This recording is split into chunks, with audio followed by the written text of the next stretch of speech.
ஐந்து கரத்தானை யானை முகத்தானை இந்தின் இளம்பரை போல ஈற்றனை நந்தி மகந்தானை ஞானக் கொழுந்தானை புந்தியில் வைத்தடி போற்றுகின்றேனே. உலகில் உள்ள தமிழ் பேசும் அனைத்து நல் உள்ளங்களுக்கும் மற்றும் இந்த காணொலியை காணும் உங்களுக்கும் ஆஸ்ட்ரோராஜின் இனிய நல்வணக்கங்கள்.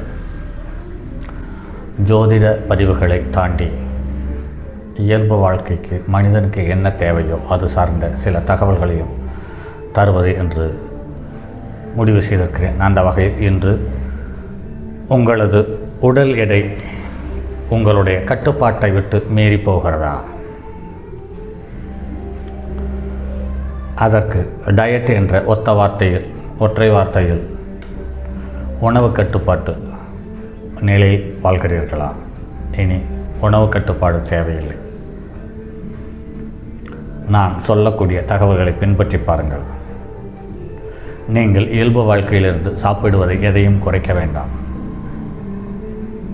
சாப்பிடும் நேரத்தை மட்டும் மாற்றி பாருங்கள். மாதத்தில் 950 கிராம் முதல் 1 கிலோ 50 கிராம் வரை எடை குறைவதை உங்களால் கண்கூடாக உணர முடியும்.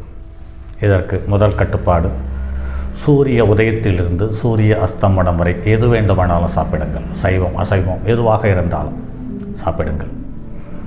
சூரிய அஸ்தமனத்திற்கு பிறகு தேவைப்பட்டாலே ஒழிய தண்ணீர் கூட குடிக்க வேண்டாம்.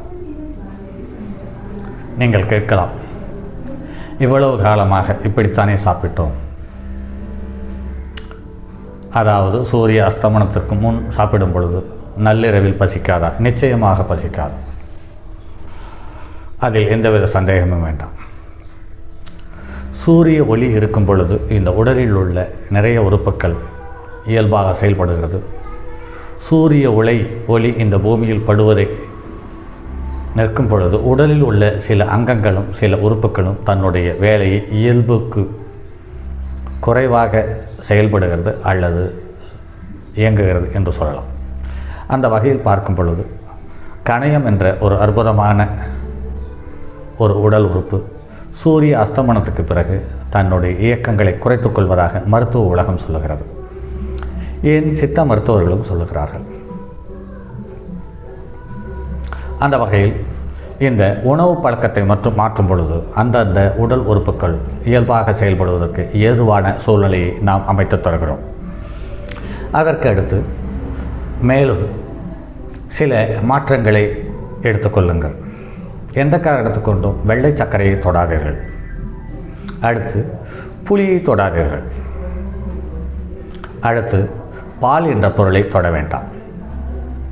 அடுத்து பேக்கரி ஐட்டங்களை ஈஸ்டுகள் மற்றும் வைரஸ்களால் ஏற்படுத்தக்கூடிய அல்லது தயாரிக்கக்கூடிய அல்லது ஈஸ்டு வைரஸ்களினுடைய உதவியால் உற்பத்தி செய்யக்கூடிய அனைத்து பொருள்களும் உடலில் உள்ள மெட்டபாலிசம் என்ற வளர்சிதை மாற்றத்தில் ஏற்ற இறக்கத்தை தந்து உடலை இயல்பு நிலைக்கு மாறாக செய்து விடுகிறது என்பது நடைமுறையில் மருத்துவத்தால் அடையாளம் காணப்பட்டிருக்கிறது. அந்த வகையில் பார்க்கும்போது அதை குறைத்துக் கொள்ளுங்கள். அதைவிட மற்றும் ஒரு தகவல் என்னவென்றால், நீங்கள் எந்த ஒரு பொருளாக இருந்தாலும் எந்த ஒரு ருசியாக இருந்தாலும் அந்த ருசி இயல்புக்கு அதிகமாகும் பொழுது அல்லது நமக்கு உடல் என்ன தேவையோ அதற்கு அதிகமாகும் பொழுது அதற்கு எந்த ருசி இருக்கோ அதற்கு எதிர்வாதமான ருசியை தந்துவிடுகிறது என்பது நடைமுறை அனுபவத்தில் பார்த்திருக்கிறோம். நாட்டு சர்க்கரை என்று ஒன்று இருக்கிறது அல்லவா, அதுதான ஒரு காலத்தில் நம் நாட்டில் முழுவதும் ஆட்கொண்டிருந்தது. இந்த வெள்ளை சர்க்கரை வந்த பின்னாடி தான் நாட்டு சர்க்கரை கொஞ்சம் கொஞ்சமாக மறைந்து காணாமல் போனது. மறுபடியும் இப்போது சித்த மருத்துவர்கள் மற்றும் நாட்டு மருத்துவர்களால் மறுபடியும் இந்த வெள்ளை சர்க்கரைக்கு என்ன மவுசு இருக்கிறதோ அதே மவுசை நாட்டு சர்க்கரை பெற்று வருகிறது. பணங்கள் கண்டு பணக்கருப்பட்டியும் பெற்று வருகிறது. கொடுமையிலும் கொடுமை என்னவென்றால், அந்த நாட்டு சர்க்கரையை தயாரிப்பதிலேயும் அஸ்காவை, அதாவது வெள்ளை சர்க்கரையை பயன்படுத்துகிறார்கள் என்பதுதான் சற்று வேதனையான விஷயம். அந்த வகையில் பார்க்கும்போது நாட்டு சர்க்கரையை நீங்கள் அதிகமாக சாப்பிடும்போது, அதாவது சற்று அளவுக்கு அதிகமாக சாப்பிடும் பொழுது அது கசப்பாக மாறுவதை நாம் கண்கூடாக உணர முடியும். அதே சமயத்தில் மிளகு ஒரு அற்புதமான காரம் கொண்ட ஒரு தரமான குரோமியம் என்று சொல்லக்கூடிய அறிவியல் பெயரோடு இயங்குகிற ஒரு தானியம் அல்லது விதைகள் என்று வைத்துக்கொள்ளுங்கள். அது அதிகமாகும் பொழுது தரமான காரம் குணத்தை கொண்டது, அதிகமாகும் பொழுது கசப்பை தருகிறது. இப்படி இயல்பாக இருக்கக்கூடிய அறிவியல் மற்றும் கெமிக்கல் கலக்காத எந்த ஒரு பொருளும் தன்னுடைய இயல்பு ருசியை தாண்டி, இயல்பு அளவை தாண்டி அதிகமாக பொதுவாக சாப்பிடும் பொழுது அல்லது உட்கொள்ளும் பொழுது அது தனது எதிர்வாத குணமுள்ள ருசியை வெளிப்படுத்தி இதற்கு மேல் சாப்பிடாதே என்று அறிவுறுத்துகிறது. ஆனால் மிளகாய் என்ற ஒன்று, புளி என்ற ஒன்று மற்றும் வெள்ளைச்சர்க்கரை, இந்த மூன்றையும் அதிகமாக சாப்பிட்டு கொண்டு பாருங்கள். புளி அதிகமாக சாப்பிட சாப்பிட சாப்பிட சாப்பிட அந்த புளிப்பினுடைய தன்மை அதிகமாக இருக்கும்.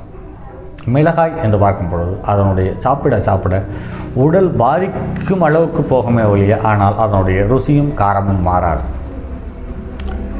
அதே சமயத்தில் வெள்ளை சர்க்கரையும் அளவுக்கு அதிகமாக எடுக்க எடுக்க அதனுடைய தித்திப்பு கூடிக்கொண்டே போகுமே ஒழிய எதிர்வாதமான ருசியாக மாறுவதற்கான வாய்ப்பில்லை.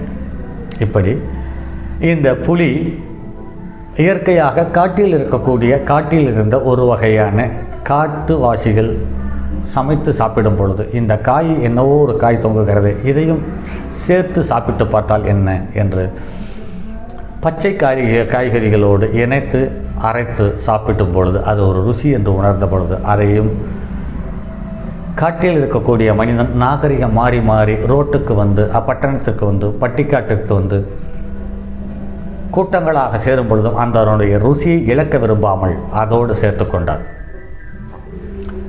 காட்டில் இருக்கக்கூடிய காட்டுவாசிகள் ஒரு காலத்தில் ஏதோ ஒரு காய் சின்ன சின்ன செடியில் தொங்குகிறது என்று அந்த மிளகாயை தப்பி தவறி ஒருவன் சாப்பிட்டு பார்க்க இது ஒரு வித்தியாசமான ருசியாக இருக்கிறது என்று அது மாமிசங்களுக்கு உட்படுத்தி மாமிசங்களோடு சேர்த்து சாப்பிடும் பொழுது அது ஒரு தனி ருசியை தந்திருக்கிறது. அது காலப்போக்கில் அப்படியே காட்டிலிருந்து அப்படியே வீட்டிற்கு வந்து வீட்டிலிருந்து ஒவ்வொரு குடும்பங்களாக சென்று அது வீட்டை விட்டு வெளியேறாமல் அனைத்தையும் அல்லது அனைத்து உயிர்களையும் அது ஆட்கொண்டு இருக்கிறது. ஆக மிளகாயை நீங்கள் நிறுத்துவீர்களானால் உங்கள் உடலில் ஒரு பெரிய மாற்றத்தை கொண்டு பண்ணும். சர்க்கரையை நிறுத்தினீர்களானால் பெரிய மாற்றத்தை உண்டு பண்ணும். புளியை நிறுத்தினீர்களானால் பெரிய மாற்றத்தை உண்டு பண்ணும். அந்த காலத்தில் சித்த மருத்துவத்தில் சொல்லியிருப்பார்கள், வலி இருக்கிறதா புளியை குறை. நுரையீரல் சம்பந்தப்பட்ட தொந்தரவுகள் இருக்கிறதா பாலை குறை. அதே சமயத்தில் உங்களுடைய உடலில் உள்ள புண்கள் ஆறாமல் இருக்கிறதா சர்க்கரையை நிறுத்துங்கள். அந்த காலத்தில் ஒரு காலத்தில் நாங்கள்லாம் சிறியவர்களாக இருக்கும் பொழுது காதலிக்கக்கூடியவர்கள் சேர முடியாமல் போகும் பொழுது அவர்கள் இறந்து விடுவார்கள் அல்லது கொலை செய்யப்படுவார்கள், அல்லது இறந்து விடுபவர்கள் அதிகமாக இருந்தது. அப்படி தற்கொலை செய்பவர்களை எரிக்கும் பொழுது சீனி, அதாவது வெள்ளச்சர்க்கரையை அந்த உயிரற்ற உடல் மீது சற்று தூவி அதை பற்ற வைத்தீர்களானால் பலமாக திகு என்று எரியும்.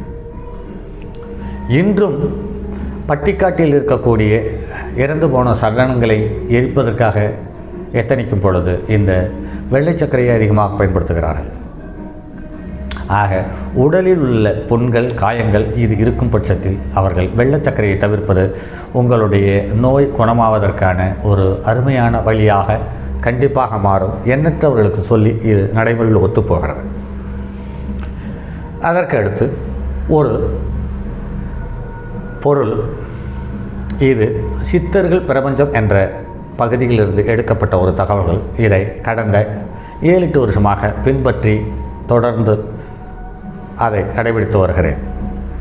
5 பொருள்கள் ஒன்றாக சேர்த்து ஒரு கூட்டுப் பொருளாக தயாரித்து அந்த 5 பொருளையும் கூட்டுப் பொருளாக தயாரித்து அதை பதப்படுத்தி வைத்துக்கொண்டு தினமும் காலை 48 நாட்கள் குறைந்தபட்சம் ஒரு டீஸ்பூன், அதாவது 5 கிராம் நீங்கள் இட்லி, தோசை, பூரி, பொங்கல் எதுவானாலும் சாப்பிடுங்கள். காலை சிற்றுண்டியுடன் சேர்த்து கொண்டு வாருங்கள்.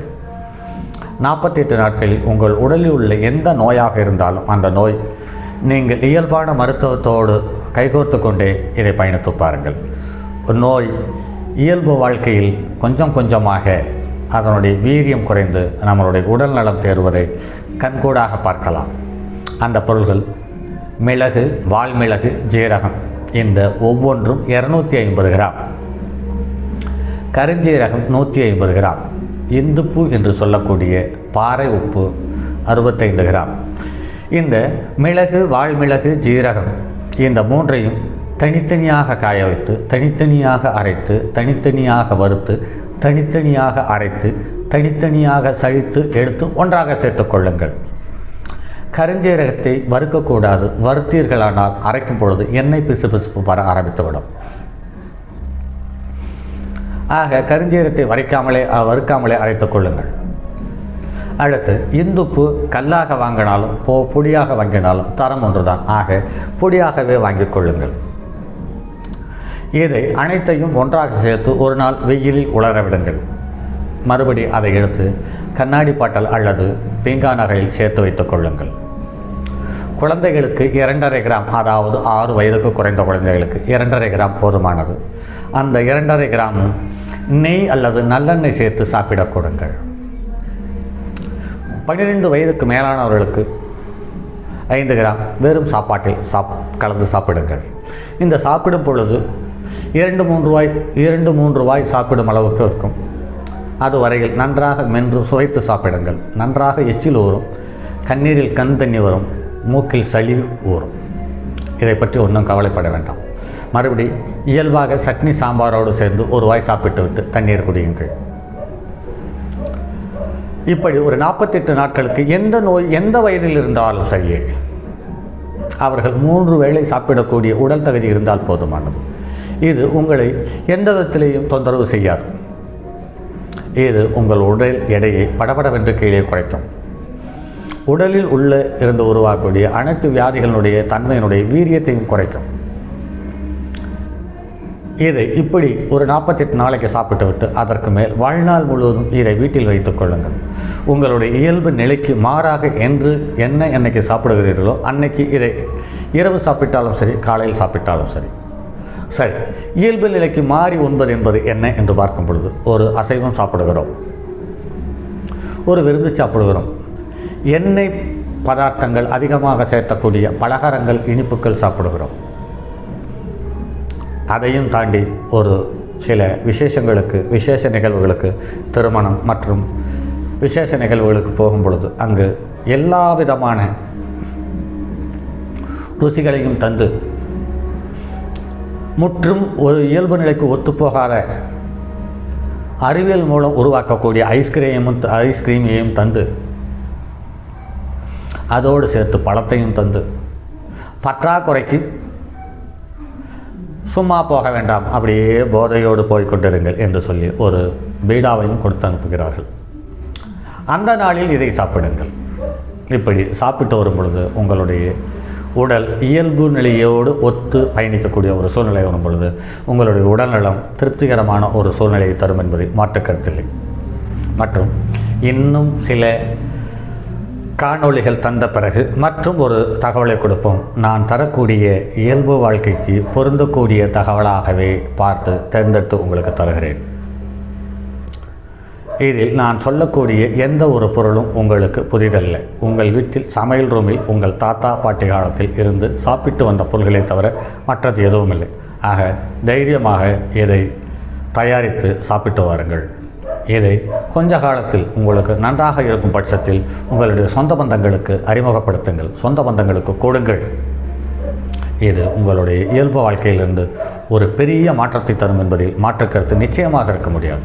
சரி நண்பர்களே, மற்றும் ஒரு பதிவில் சந்திப்போம். அதுவரை உங்களிடமிருந்து விடைபெறுவது உங்கள் அன்பு நண்பன் எம் ராஜரத்தினம். தங்கமான் மழுவோடேந்தி தன்மதி தலையில் கொண்டோர் மங்கையர் பதிக்கு சொன்ன மாமொழி ஜோதிடத்தை இங்கு யாம் உரைப்பதற்கோர் எமை என்னும் பிழை வராமல் காக்க செங்கன் மால் மருகன் யானைச்சரன் பதம் காப்பதாமே.